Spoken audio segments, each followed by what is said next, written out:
झारखंड के राज्यपाल श्री सीपी राधाकृष्णन जी, मुख्यमंत्री श्री चंपई सोरेन जी, केंद्रीय मंत्रिमंडल में मेरे सहयोगी अर्जुन मुंडा जी, विधानसभा में विपक्ष के नेता, अन्य महानुभाव और झारखंड के भाइयों और बहनों, जोहार। आज झारखंड को 35,000 करोड़ रुपए से अधिक की योजनाओं का उपहार मिला है। मैं अपने किसान भाइयों को, मेरे आदिवासी समाज के लोगों को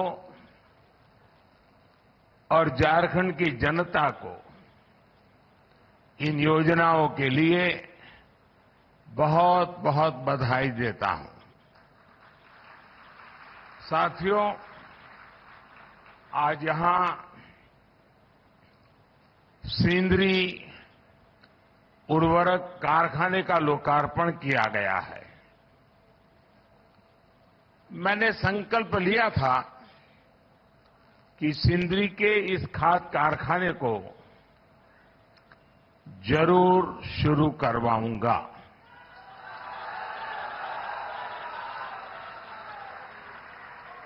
ये मोदी की गारंटी थी और आज ये गारंटी पूरी हुई है। मैं 2018 में इस फर्टिलाइजर प्लांट का शिलान्यास करने आया था। आज सिर्फ सिंदरी कारखाने की ही शुरुआत नहीं हुई है, बल्कि मेरे देश के, मेरे झारखंड के नौजवानों के लिए रोजगार के हजारों नए अवसरों की शुरुआत हुई है। इस खाद कारखाने के लोकार्पण के साथ ही आज भारत ने आत्मनिर्भरता की ओर भी एक बड़ा कदम उठाया है। हर वर्ष भारत में करीब करीब 360 लाख मैट्रिक टन यूरिया की जरूरत होती है। 2014 में जब हमारी सरकार बनी तो उस समय देश में 225 लाख मैट्रिक टन यूरिया का ही उत्पादन होता था। इस बड़े गैप को भरने के लिए भारत में बड़ी मात्रा में यूरिया का आयात करना पड़ता था। इसलिए हमने संकल्प लिया कि देश को यूरिया के मामले में आत्मनिर्भर बनाएंगे। हमारी सरकार के प्रयासों से बीते 10 वर्षों में यूरिया का उत्पादन बढ़कर 310 लाख मैट्रिक टन हो गया है। बीते 10 वर्षों में हमारी सरकार ने रामागुंडम, गोरखपुर, बरौनी इन फर्टिलाइजर प्लांट फिर से दोबारा शुरू करवाए। अब आज इसमें सिंदरी का नाम भी जुड़ गया है। तालचेर फर्टिलाइजर प्लांट भी अगले 1-1.5 साल में शुरू होने जा रहा है। और मुझे पक्का भरोसा है, देश की जनता पर भरोसा है कि उसके उद्घाटन के लिए भी मैं जरूर पहुंचूंगा। इन 5 प्लांट से भारत 60 लाख मैट्रिक टन से भी ज्यादा यूरिया का उत्पादन कर पाएगा। यानी भारत तेजी से यूरिया के मामले में आत्मनिर्भर होने की तरफ बढ़ रहा है। इससे न सिर्फ विदेशी मुद्रा की बचत होगी, बल्कि वो पैसा किसानों के हित में खर्च होगा। साथियों, आज का दिन झारखंड में रेल क्रांति का एक नया अध्याय भी लिख रहा है। नई रेलवे लाइन की शुरुआत से लेकर मौजूदा रेलवे लाइन के दोहरीकरण और कई अन्य प्रोजेक्ट्स आज यहां शुरू हुए हैं। धनबाद चंद्रपुरा रेल लाइन का शिलान्यास होने के इन क्षेत्रों में भूमिगत आग से सुरक्षित एक नया रूट उपलब्ध होगा।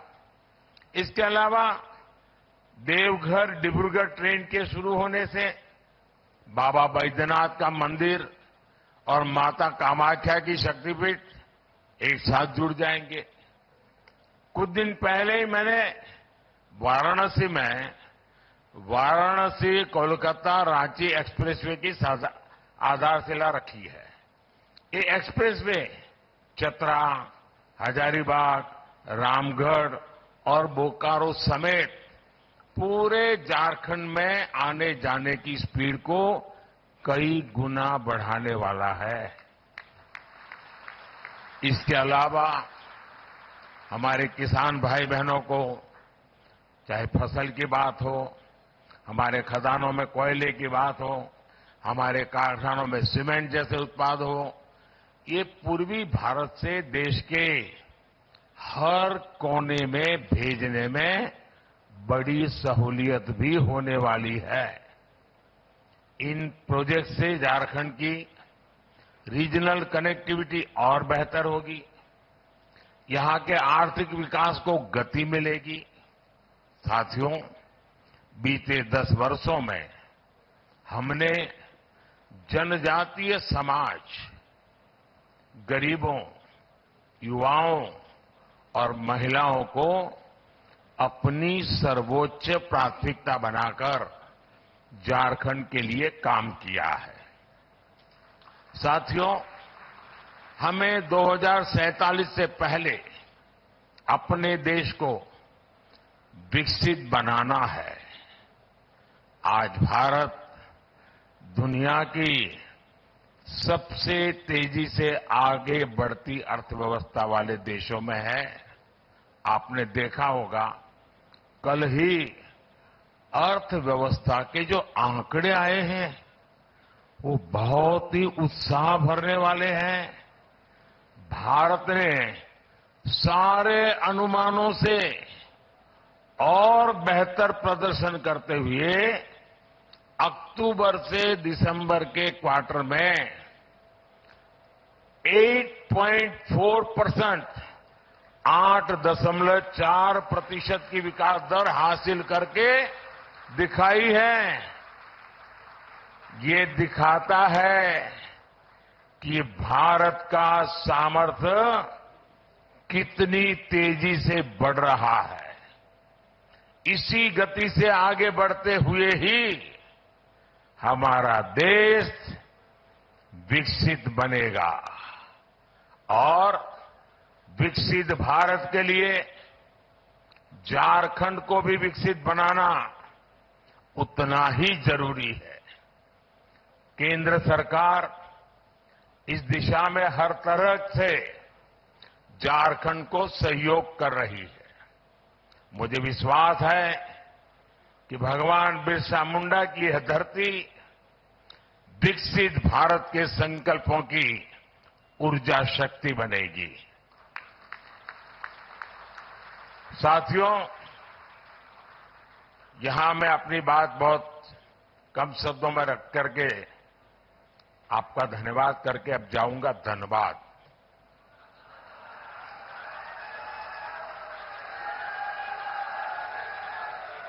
तो वहां मैदान भी जरा खुला होगा, माहौल भी बड़ा गर्मा गर्म होगा, सपने भी मजबूत होंगे, संकल्प भी तगड़े होंगे। और इसलिए मैं जल्द से जल्द आधे घंटे के भीतर भीतर धनबाद जाकर के वहां से झारखंड को और देश को अनेक और बातें भी बताऊंगा। एक बार फिर आज की सभी योजना के लिए आप सभी को ढेर सारी शुभकामनाएं। बहुत बहुत धन्यवाद। जोहार।